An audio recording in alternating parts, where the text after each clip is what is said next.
To Zunaira Azhar official. Viewers, میرے سامنے یہ ایک خبر ہے جو کہ بہت ہی پریشان کن ہے. ویسے تو کوئی خبر بھی آج کل اچھی نہیں آ رہی، لیکن اسپیشلی یہ خبر وہ یہ ہے کہ ہماری منسٹری آف فائنانس نے فارن آفس کے فنڈز روک دیے ہیں. منسٹری آف فارن افیئرس نے اس بات کو کنفرم بھی کیا ہے. اب فارن آفس کے فنڈز روک دینے کا مطلب یہ ہے کہ ہمارے دنیا بھر میں جتنے کانسلیٹس ہیں اور جتنی ایمبیسیز ہیں وہاں کے سٹاف کی تنخواہیں نہیں بھیجی جا سکیں گی. اور جو ادھر بھی فارن آفس میں لوگ کام کر رہے ہیں، ہماری جو پوری ڈپلومیٹک کور ہے بیسکلی، اس وقت ان کی سیلریز شاید ان کو نہیں مل سکیں گی. اور اگر پوری دنیا میں ہماری ایمبیسیز ہیں اور کانسلیٹس ہیں تو اس کو چلانے کے لیے بھی ہمارے پاس پیسے نہیں ہیں. اب اگر ہمارے پاس ایمبیسی چلانے کے لیے پیسے نہیں ہیں، اور ایک ایمبیسی کو چلانے میں تقریباً $2 لاکھ لگتے ہیں، اور اگر ایک چھوٹا کانسلیٹ ہو تو وہ $50,000 میں چل سکتا ہے. اگر ہمارے پاس یہ پیسے نہیں ہیں تو اس کا مطلب ہے کہ ہماری ڈپلومیٹک ایکٹیویٹیز پوری دنیا میں افیکٹ ہو رہی ہیں. کیا ہماری ایمبیسیز بند بھی کرنی پڑ سکتی ہیں؟ کیونکہ ہم نے جگہ جگہ بلڈنگز کرائے پہ لی ہوئی ہیں، ہم نے لوکل سٹاف ہائر کیا ہوا ہے، کیونکہ پوری ایمبیسی کو چلانا سارا سٹاف پاکستان سے تو نہیں جاتا. تو اگر ہم وہاں پہ بلڈنگز کا رینٹ نہیں دے پا رہے ہوں گے، یوٹیلیٹی بلز نہیں دے پا رہے ہوں گے، اور وہاں کے ٹیکسز نہیں دے پا رہے ہوں گے، تو اس کا مطلب ہے کہ ہمیں وہ بلڈنگز خالی کرنی پڑیں گی. تو یہ ایک بڑی الارمنگ صورتحال ہے. اور منسٹری آف فارن افیئرس نے اس کو کنفرم کرتے ہوئے کہا ہے کہ وہ منسٹری آف فائنانس سے رابطے میں ہیں، لیکن اس رابطے کا اب اسٹیبلش ہونے کا کیا مقصد ہے؟ اگر اس طرح کی سچویشن آ رہی تھی تو کیا اس سے پہلے اس کے اوپر بیٹھ کے بات نہیں ہو سکتی تھی؟ اس کے علاوہ جو بلاول بھٹو ہیں، ان کے ساتھ ہر دورے پہ جو ایک بہت ان کی پارٹی کی بڑی ٹیم جاتی ہے، ان کے دوست احباب بھی جاتے ہیں. پچھلے دنوں قطر میں وہ فٹ بال میچ بھی دیکھنے گئے ہوئے تھے، وہاں بھی ان کے دوست ان کے ساتھ گئے ہوئے تھے. تو پھر اس کے خرچے کہاں سے ہو رہے ہیں؟ Who is paying for those visits? اور وہ ایکسپینسو وزٹس ہوتے ہیں، کیونکہ اسٹیٹ وزٹ بہت پہلے سے طے شدہ ہوتے ہیں، ان کے پروٹوکولز پورے کرنے ہوتے ہیں. اس میں آپ اپنی آسٹیرٹی اگر دکھائیں بھی تو وہ بھی بہت پہلے سے پلان کی جاتی ہے. تو ہم تو نہیں دیکھ رہے کہ کوئی اس طرح کی آسٹیرٹی دکھائی جا رہی ہو یا کوئی اس قسم کی کم خرچ والی کیمپین چلائی جا رہی ہو کہ جس کی وجہ سے یہ لگے کہ کیونکہ ملک کے حالات اچھے نہیں ہیں اکنامکلی، تو اس وجہ سے ہر چیز پہ ہی ہم خرچہ ڈاؤن کر رہے ہیں. لیکن حالات یہ ہیں کہ آپ کے پاس اس وقت اپنے فارن آفس کے لیے پیسے نہیں ہیں. اب وہ پیسے اس لیے نہیں ہیں کہ ہم پہلے سے جانتے ہیں کہ اسٹیٹ بینک پیسے ریلیز ہی نہیں کر رہا، کیونکہ ان کے پاس ڈالرز نہیں ہیں. اب اگر ان کے پاس ڈالرز نہیں ہیں اور جو پورٹس پہ پڑا ہوا سامان ہے جو کہ سارا امپورٹڈ سامان ہے، اس سے امپورٹر بھی پریشان ہے. اگر وہ مارکیٹ میں نہیں پہنچے گا تو ظاہر ہے بائر بھی پریشان ہوگا. اور جو لہسن، ادرک، اس ٹائپ کی چیزیں ہیں جو کہ خراب ہو جاتی ہیں، وہ کب سے پڑی ہوئی ہیں، تو وہ تو خراب ہوں گی تو نقصان علیحدہ ہوگا. تو یہ ہم کس ڈائریکشن میں جا رہے ہیں؟ یہ سب کچھ ذہن میں رکھیں. اور ساتھ آپ ذہن میں رکھیں کہ افغانستان کے ساتھ ہماری ڈپلومیٹکلی اس قدر ڈیٹیریوریٹ کر رہی ہے سچویشن کہ جو چمن پہ فائر کا ایکسچینج ہوا ہے اس میں آپ یہ بتا سکتے ہیں کہ وہ طالبان گورنمنٹ کی فوج تھی جس نے ہم پہ حملہ کیا، وہ کوئی TTP نہیں تھی. سو اتنے سنگین حالات میں ہمیں PDM اور اسٹیبلشمنٹ ون پیج پہ نظر آتی ہے. وہ کیسے؟ وہ ایسے کہ مستقل جو معاملات پرائیورٹی پہ ہونے چاہیے، جیسے کہ یہ معاملات اکانومی کو ٹھیک کرنا ہے، وہ پرائیورٹی پہ نہیں ہے. اور پرائیورٹی تو دور کی بات، ان پہ بات بھی نہیں ہو رہی. مطلب آئی ایم ریئلی سرپرائزڈ کہ اس پہ بات بھی نہیں ہو رہی. بات کن چیزوں پہ ہو رہی ہے کہ سلیمان شہباز واپس آ گئے ہیں، اور ان کا جس طریقے سے باپ اور بیٹا ملے ہیں وہ اس طرح ملے ہیں جس طرح دونوں نے وہ دونوں فریڈم فائٹر تھے کشمیر کے، اور انہوں نے ایگزائل کاٹی ہے اور وہ پہلی دفعہ مل رہے ہیں. حالانکہ دونوں نے کرپشن کی ہوئی تھی، ملک سے بھاگے ہوئے تھے. ایک آ کے وزیر اعظم بن گیا اور دوسرا کیونکہ باپ وزیر اعظم ہے تو پروٹیکٹڈ فیل کر رہا ہے، اس لیے وہ آ گیا ہے.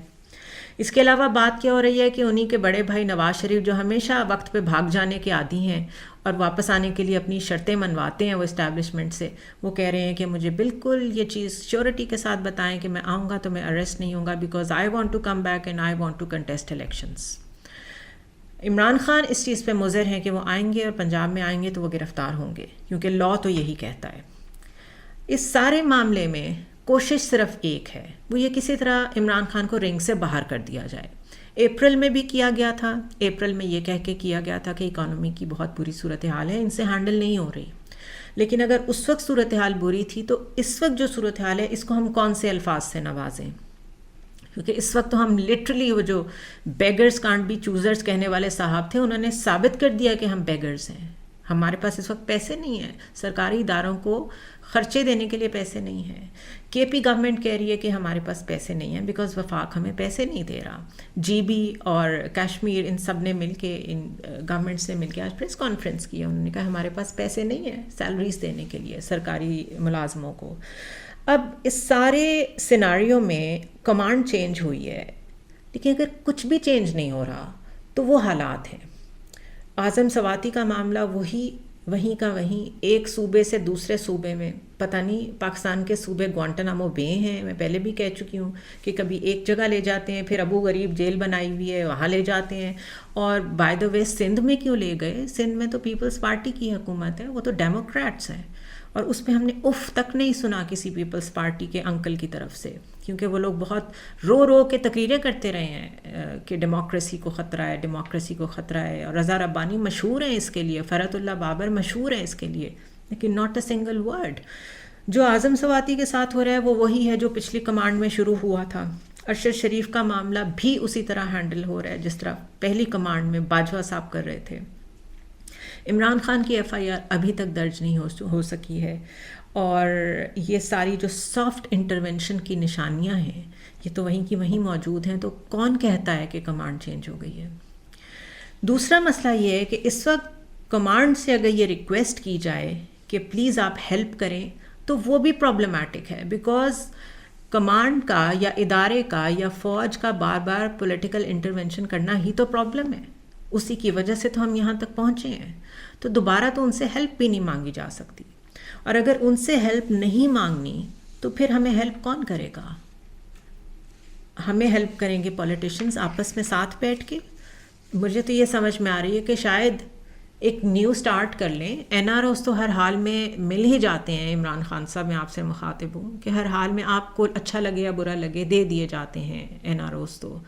تو کیا اس وقت اگر عوام کے لیے آپ بیٹھ جائیں اور ان کو این آر او دے دیں, یہ جو مانگتے ہیں ان کو دے دیں, اور اپنی اصل فائٹ الیکشن میں لڑ لیں, اور اگر آپ کی گورنمنٹ آ جاتی ہے تو اس وقت نظام سیدھا کر لیں, تو کیا وہ بہتر ہوگا؟ لیکن مسئلہ یہ ہے کہ جب ہم یہ کہتے ہیں تو اس وقت کہا یہ جاتا ہے کہ عمران خان اداروں کو ساتھ میں لانے کی کوشش کر رہے ہیں, یا پھر ان کی ٹانگ کھینچنے کی کوشش کی جاتی ہے پرویز الہی کے ذریعے سے. تو اس وقت ہو کیا رہا ہے؟ ہماری نیشنل سیکیورٹی کے ساتھ ہو کیا رہا ہے, اور یہ کون کر رہا ہے؟ کیا یہ پلانڈ طریقے سے ہو رہا ہے؟ اور کیوں مجھے یہ چیز واری کر رہی ہے؟ بیکاز مجھے کوئی پریشان نظر نہیں آ رہا, مجھے ادارے پریشان نظر نہیں آ رہے, مجھے سیریس بھی نہیں نظر آ رہے. پریشانی تو دور کی بات ہے. اور اس سے مجھے یہ خیال آیا کہ ہماری نیشنل سیکیورٹی کو اس وقت تھریٹ ہے. اور نیشنل سیکیورٹی کو تھریٹ کیوں ہے؟ وہ اس لیے ہے کہ نیشنل سیکیورٹی صرف یہ نہیں ہوتی کہ آپ کو افغانستان کی طرف سے حملہ ہو گیا یا کسی اور ملک کی طرف سے حملہ ہو گیا تو آپ کو پروٹیکٹ کرنا اسٹیٹ کا کام ہے, یہ نیشنل سیکیورٹی ہے. نو, نیشنل سیکیورٹی 5 ایلیمنٹس پہ مشتمل ہوتی ہے: political security, social security, economic security, energy security and environmental security. ان 5 کے 5 فیکٹرز کا آپ حال دیکھ لیں. پولیٹیکل سیکیورٹی کہیں نظر نہیں آ رہی مجھے. سوشل سیکیورٹی کیا آپ کو کہیں نظر آ رہی ہے؟ کیا لوگوں کے پاس کھانے کو ہے؟ کیا وہ سیف فیل کرتے ہیں؟ کیا ایز اے جرنلسٹ یا ایز اے سٹیزن ہمیں freedom of talking whatever are we want to talk about, کیا یہ ہے ہمارے پاس آزادی؟ ہم اپنا مائنڈ اپلائی کر سکتے ہیں کسی چیز پہ اوپنلی؟ اکانومی پہ تو ابھی ہم بات کر رہے تھے, کیا اکنامک سیکیورٹی ہے ہمارے پاس؟ انرجی سیکیورٹی ہے ہمارے پاس؟ بجلی ہے, پانی ہے, گیس ہے, اوکے. انوائرمنٹل سیکیورٹی ہے ہمارے پاس؟ اور اگر ہے تو یہ جو لاہور اس وقت ریپ ہوا ہوا ہے, اگر آپ اس کا اوپر سے ویو دیکھیں, میٹ ڈپارٹمنٹ نے شیئر کیا ہے, تو اس طرح لگتا ہے جس طرح ایک سفید لہر میں لپٹا ہوا لاہور, اور وہ سب اسموگ ہے جس کی وجہ سے لوگ بیمار ہیں, اور دوائیاں بھی شارٹ ہیں, کیونکہ آپ کو پتہ ہے پیسے روکے ہوئے اسٹیٹ بینک نے. اس سب چیز کا ذمہ دار کون ہے؟ اس سب چیز کا کلائمیکس کیا ہوگا؟ اور ان ساری چیزوں کا، اس نیشنل سیکیورٹی تھریٹ کا ہم کب تک بیٹھ کے خود ہی سالو ہونے کا انتظار کریں گے؟ وہ کون سا کلوز ڈور ہے جس کے پیچھے اس بارے میں بات ہو رہی ہے کہ اس کو ریزالو کر لیں؟ وہ کون سا NRO ہے جو ہم دے دیں، شاید اس کے مرہون منت ہی ہم اس مسئلے سے نکل آئیں؟ آئی ڈونٹ انڈرسٹینڈ، بیکاز اتنے NROs دے دیے گئے ہیں، اس کے بعد بھی اگر یہ ملک اپنے پیروں پہ کھڑا نہیں ہو رہا تو سم تھنگ از گریولی رانگ، کوئی بہت بڑا مسئلہ ہے۔ اللہ نہ کرے کہ میرے الفاظ صحیح ہوں، لیکن کیا یہ سب کچھ سوچے سمجھے منصوبے کے ذریعے کیا جا رہا ہے؟ کیا یہ سب اس لیے کیا جا رہا ہے کہ اس قدر ٹرامیٹائز کر دیا جائے سسٹم کو کہ اس کے بعد جو بھی ان پہ مسلط کیا جائے لوگ ریاکٹ نہ کریں؟ اور جنہوں نے ریاکٹ کیا اپریل کے بعد، جس نے بھی کیا، چاہے وہ لوگ تھے، چاہے وہ جرنلسٹ تھے، چاہے وہ سول سوسائٹی تھی، جو لوگ بھی تھے، ان کو عبرت کا نشان بنایا جائے، اور جب تک وہ اپنا لیسن لرن نہ کر لیں یہ سائیکل کنٹینیو کرے۔ اگر یہ پلان ہے تو یہ پلان تو کامیاب نہیں ہو رہا، because defence it self needs money. Defence department کو، افواج کو، ہر ادارے کو پیسے تو چاہیے آپریٹ کرنے کے لیے۔ اگر وہ پیسے بھی آپ کے پاس نہیں رہے تو پھر آپ کا پلان فیل ہو گیا ہے۔ سی یو نیکسٹ ٹائم۔